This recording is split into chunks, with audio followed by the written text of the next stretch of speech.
Assalamualaikum warahmatullahi wabarakatuh. Dari kawasan Jalan Veteran nomor 30 Balai Monitor Spektrum Frekuensi Radio Kelas 1 Yogyakarta, kembali hadir dengan program podcast Balmon Jogja.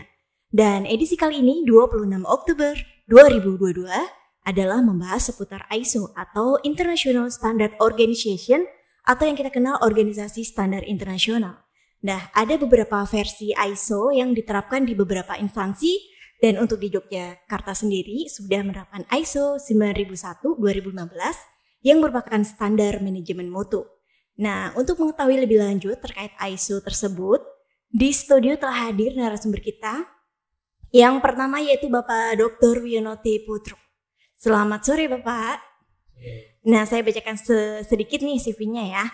Beliau ini pendidikannya dulu di S1 Manajemen Hutan UGM, kemudian S2 Sosiologi UGM, dan terakhir di S3 Penyuluhan dan Komunikasi Pembangunan UGM. Dan saat ini beliau juga sibuk di dosen Sekolah Vokasi UGM, kemudian konsultan sertifikasi ISO, dan sekaligus auditor sertifikasi ISO dan PHPL ya Pak Wiono ya. Dan satu lagi telah hadir studio yaitu Kasubag TU Balmon Yogyakarta, sekaligus penanggung jawab ISO, yaitu Bapak Bawono Aji STMH. Selamat sore Pak Bawono Aji. Nah, sekarang kita akan membahas nih seputar ISO itu seperti apa dan seberapa penting sih ISO untuk instansi itu. Langsung aja kita tanya Pak Wiono. Nah, Pak Wiono nih mungkin bisa dijelaskan Pak, ISO itu apa ya Pak ya? Ya, intinya ISO ini standar internasional. Kebetulan yang kita terapkan ini tentang sistem manajemen mutu. ISO serinya ISO 9001 versi 2015. Ya. Kalau ISO sendiri itu proses dari awalnya apakah cukup sulit atau mudah atau gimana sih kalau instansi ingin memulai atau menerapkan ISO itu seperti apa Pak prosesnya? Tergantung dari instansi masing-masing ya. Oleh karena itu sebelum menerapkan ISO biasanya kita melakukan pelatihan pemahaman terhadap standar ISO 9001 itu seperti apa sih gitu. Nah, setelah tim ini paham, kemudian kita melakukan yang namanya gap analysis.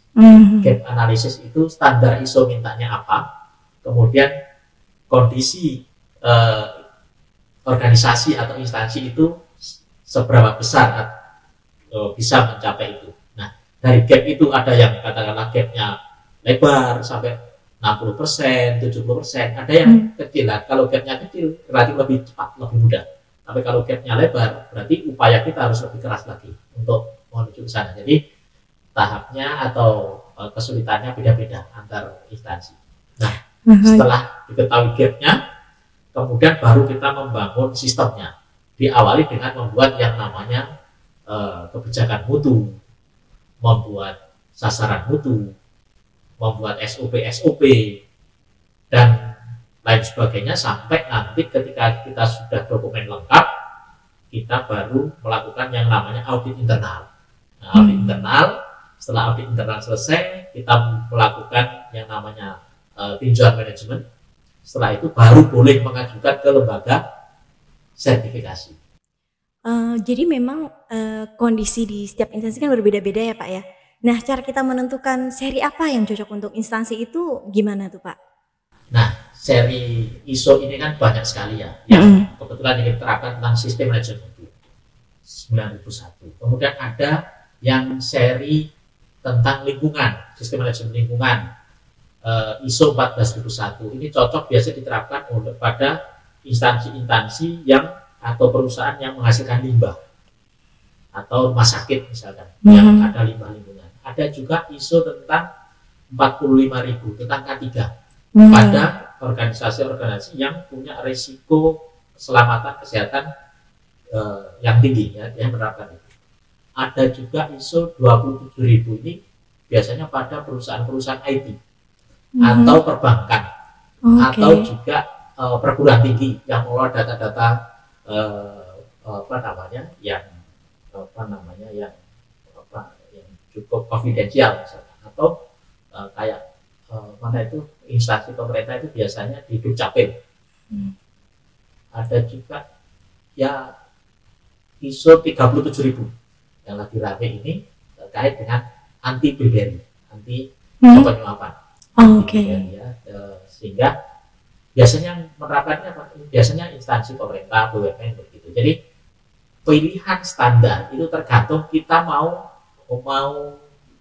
meningkatkan mutu kita di bidang apa, apakah IT-nya, lingkungannya, ketiganya, ya monggo. Intinya itu kita harus tahu dulu ya Pak, ingin meningkatkan mutu apa, baru kemudian kita nanti berkonsultasi dan mengikuti tahap-tahapan yang sudah disebutkan Pak Wiono tadi ya Pak. Nah ini Pak Bawono ini menarik juga ya, ternyata memang ISO ini kan intinya meningkatkan mutu. Nah waktu itu di Jogja sendiri memilih di ISO 9001-2015 versi ini itu sudah berapa lama itu? Ya, oke. Pertanyaan bagus Mbak Lisa. Jadi ISO manajemen mutu itu ISO manajemen mutu 9001 itu versi yang terdahulu tahun 2008.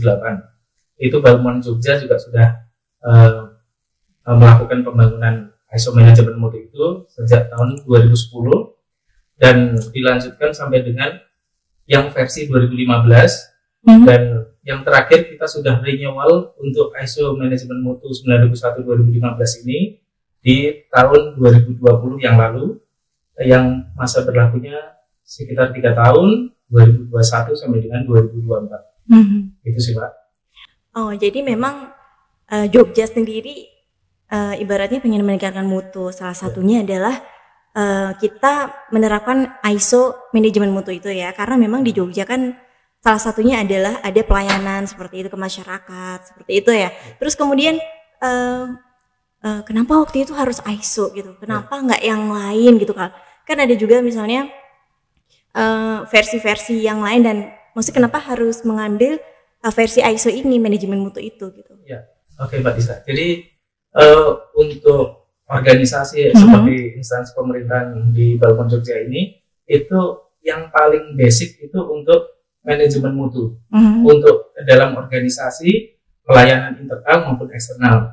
Jadi ya kami juga merujuk dari kantor pusat karena kantor pusat juga sudah ISO 9001-2015 kami mengikuti itu dan insya Allah karena kita ini dalam pembangunan zona integritas Mbak Lisa ini kita sudah tahapan terakhir dan kita sudah melaluinya dengan baik. Insya Allah di 2023 kita akan mengajukan melaksanakan pembangunan ISO 37000 untuk anti bribery tadi Pak, anti penyuapan. Karena kita semenjak kita melakukan pembangunan zona integritas itu separuh dokumen untuk anti penyuapan kita sudah siap. Wow, menarik ya. Berarti Jogja ini benar-benar sudah concern terhadap pelayanan itu sudah ditingkatkan beberapa layer lagi, termasuk ada rencana untuk menambah versi ISO itu sendiri ya, yaitu anti penyuapan ya Pak. Terus kemudian persepsi terhadap masyarakat sendiri nih, ketika Jogja memilih ISO manajemen mutu, apakah ada perbedaannya ketika ada dan tidak ISO itu sendiri? Pasti ada Mbak Lisa. Jadi dengan kita setiap tahun ada ada kebijakan mutu, sasaran mutu yang kita tetapkan dan SOP yang selalu kita evaluasi, ada perbaikan setiap tahunnya. Itu menjadi berbeda apabila tidak melaksanakan ISO ini. Ya analoginya kalau di luaran kita bisa lihat ada SPBU yang sudah standar sama tidak, itu lebih baik kita cari yang standar biasanya ya, seperti itu sih. Persepsi masyarakat takutnya kalau belum ada label yang di itu takutnya dimainin gitu ya Pak ya, termasuk untuk instansi sendiri ya Pak ya. Jadi kalau misalnya sudah ada ISO, oh berarti ini sudah terstandar seperti itu ya Pak ya. Jadi memang persepsinya meningkat gitu ya terhadap Balmon Jogja itu sendiri ya. Terus untuk komitmen Jogja dalam menjaga manajemen mutu supaya nggak hanya sekedar di atas kertas ya Pak ya, atau hanya sekedar dokumen, itu gimana caranya? Ya Mbak Lisa, betul. Karena dengan kita melakukan pembangunan ISO manajemen mutu ini, kita ada monitoring dan evaluasi terhadap SOP.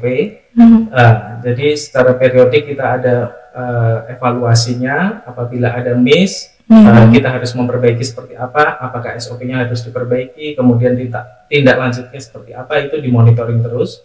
Dan juga identifikasi dan mitigasi resiko selalu kita evaluasi juga, kita munculkan hal-hal yang mungkin terjadi, resiko-resiko yang mungkin terjadi, itu selalu kita update. Itu sih, Mbak. Oke, Pak Yono memang kita sendiri instansi gitu ya Pak ya, dalam menjaga manajemen itu memang sejauh ini tuh apakah mudah atau sulit gitu sih Pak? Maksudnya supaya persepsi masyarakat juga jangan sampai kita seolah-olah Aisun hanya sekedar ini aja ya Pak, apa kayak semacam formalitas. Itu gimana Pak cara kalau versinya yang mengampu di ISO sendiri itu gimana Pak? Instansi itu harus seperti apa sih Pak? Seperti itu. Jadi yang pertama memang yang harus dilakukan oleh instansi yang menerapkan ISO ini satu, komitmen. Komitmen ya Pak ya. Jadi komitmen tidak hanya di karyawan yang berhadapan langsung dengan masyarakat, tapi juga dari mulai pucuk pimpinan, dari top manajemen, kemudian di layar kedua sampai seluruh karyawan yang berhadapan langsung dengan masyarakat. Jadi dan begini, di dalam penerapan ISO ini ada prinsip-prinsip yang harus ditegakkan. Yang pertama, fokus pada kepuasan pelanggan. Itu yang pertama, customer focus. Jadi bahkan muncul job pelanggan puas kita lepas. Jadi harus dipuaskan ya Pak ya. Nah, kemudian yang kedua, ada leadership. Jadi ada keteladanan dari pimpinan. Betul Pak, setuju. Kalau ini tidak ada, ya tidak bisa jalan. Kemudian yang ketiga, diimbangi dengan keterlibatan seluruh karyawan. Teamwork ya Pak ya? Ya, teamwork. Jadi saling mengisi. Kemudian juga ada evidence based. Jadi dalam pengambilan keputusan. Jadi oleh karena itu ISO menyediakan data-data, menyediakan evidence ini harapannya sebagai bahan untuk pengambilan keputusan. Sehingga pengambilan keputusan oleh pimpinan itu tidak berdasarkan insting saja, tapi benar-benar real. Data yang berbicara ya Pak ya. Makanya di ISO ini kita juga diminta untuk melakukan survei kepuasan pelanggan. Berapa persen kepuasan kita? Meningkat atau turun tadi ya. Nah itu bisa dipotret. Nah, kemudian juga ada prinsip hubungan saling menguntungkan dengan mitra kerja, termasuk para subkon. Termasuk subkon ini kan banyak juga subkon yang bekerja atau mitra-mitra yang bekerja. Jadi hubungan yang saling menguntungkan dengan mereka. Jadi tidak benar pokoknya saya untung, Anda untung, tidak seperti sama-sama untung. Iya. Ini prinsip-prinsip di dalam ISO yang menjiwai proses penerapan di dalam keseharian. Namanya begitu.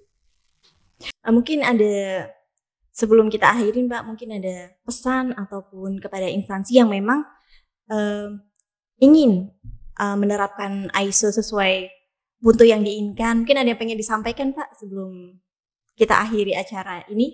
Ya, kalau closing statementnya intinya adalah bahwa di ISO itu mudah. Yang jelas apa yang kita rencanakan, kerjakan. Betul. Apa yang kita kerjakan, dokumentasikan. Betul. Apa yang kita dokumentasikan, kita buktikan. Betul. Harus mampu kita buktikan. Yang terakhir, kita harus bisa meningkatkan. Jadi rencanakan, kerjakan, buktikan, dokumentasikan, tingkatkan. Tingkatkan, itu Pak ya, endingnya tingkatkan. Gimana nih Pak Bawono? Mungkin mau ada pesan terakhir sebelum, katanya mau ada pantun ya Pak Bawono ya? Mungkin ada pesan mungkin buat satker lain atau instansi lain yang mungkin lagi melihat kita membahas seputar ISO. Ternyata ISO itu tidak sulit, kemudian ISO itu tidak hanya sebatas kertas, kemudian tadi intinya meningkatkan mutu dan sebagainya. Mungkin ada tambahan lagi sebagai user dari ISO itu sendiri. Ya. Oke, Mbak Lisa. Jadi sama disampaikan dengan dari Pak Wiono tadi, memang ISO manajemen mutu ini pembangunan zona integritas itu awalnya harus komitmen dulu. Keinginan memang dari seluruh pegawai dan pimpinan itu harus ada dulu. Dan yang jelas selaku manajemen di Balmond Jogja, kami merasakan dampaknya keteraturan itu, dan ada sedikit ini memudahkan kita untuk memaksakan pegawai juga untuk mengikuti aturan-aturan ini dengan dalih ISO manajemen mutu dan juga untuk pembangunan ZI. Betul ya. Menjadi alasan yang tepat supaya mereka disiplin terhadap berkas dan dokumen ya. Ya, itu sih. Nah, alhamdulillah untuk manajemen mutu sendiri kita dari tahun ke tahun itu karena sudah terbiasa, SOP juga sudah jalan, monitoring evaluasi juga sudah jalan. Kita dokumentasi kita simpan di server, kita mirroring juga di satu tempat lagi itu. Jadi kita sudah terbiasa, jadinya ternyata juga nyaman, ringan juga gitu. Dan merasa terbantu ya dengan disiplin semua aspek yang sudah disebutkan tadi. Betul, itu Mbak. Baiklah, terima kasih Bapak narasumber yang sudah hadir di edisi podcast Balmond Jogja kali ini. Mungkin tadi Pak Bawono mau pantun nih sedikit, mungkin bisa ditampaikan Pak Bawono. Oke. Karena terbiasa di podcast Balmond Jogja ini ada pantunnya, Mbak. Ini kita beri pantun sedikit. Jalan-jalan ke pasar baru. Cakep. Jangan lupa beli sepatu. Balmond Jogja berkomitmen selalu mewujudkan ISO manajemen mutu. Ya, luar biasa ya, pantunnya benar-benar closing statement yang powerful. Baiklah, demikianlah episode podcast kita kali ini. Terima kasih untuk narasumber yang sudah hadir, dan kita jumpa lagi di episode berikutnya. Dan jangan lupa pantengin terus sosmed Balmond Jogja. Dan saya pamit, dan narasumber juga pamit. Wassalamualaikum warahmatullahi wabarakatuh. Sampai jumpa. Balmond Jogja, sigap!